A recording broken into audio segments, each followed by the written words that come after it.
Ha boldu geçiyor. Mana bir permayiş yetişti. Hani? Mahtumulu işan bir zerger eken. Bunun zergerligi için eline bilerdik veya başka da kursatmak için ayal maşgalası hem gelyon bolmalı. Son iyilinin yaşlılarının içi karalıp bunu sinemek için bir ayalı iyi veriyorlar. Şunun için mahtumulu işan bir beydaydan şunu permayiş verdiler. Eştin lezzet aldı.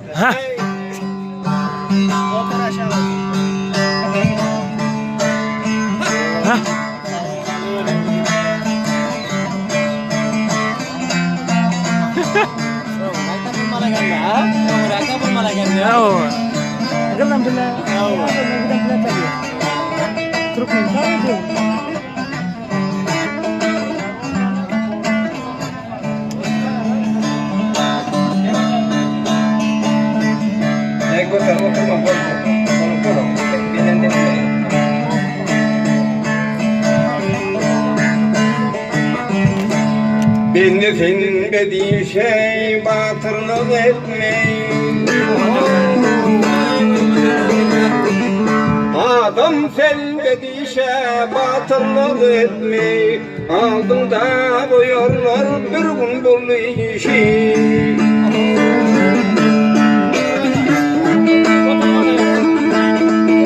Eylep soyma şeytan yoluna gitmeli. Kıcalata koyar bir gün bu işi. Bir yolda günah var, bir yolda sevap. Ey Arasat'ta senden sorarlar cevap. Halaylı hesap var, zürme hıcalat ey. Şeki yoktur ya da salgın bu işi.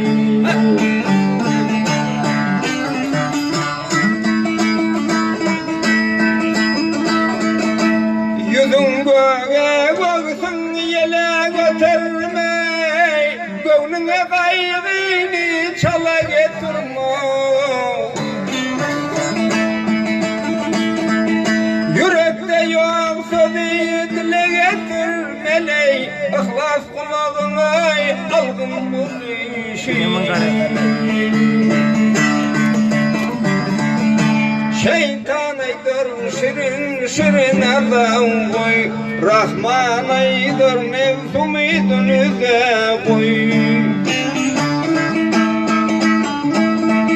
Mahtumulay tura elini koyda koyay. Eğer çıdabilsen kıl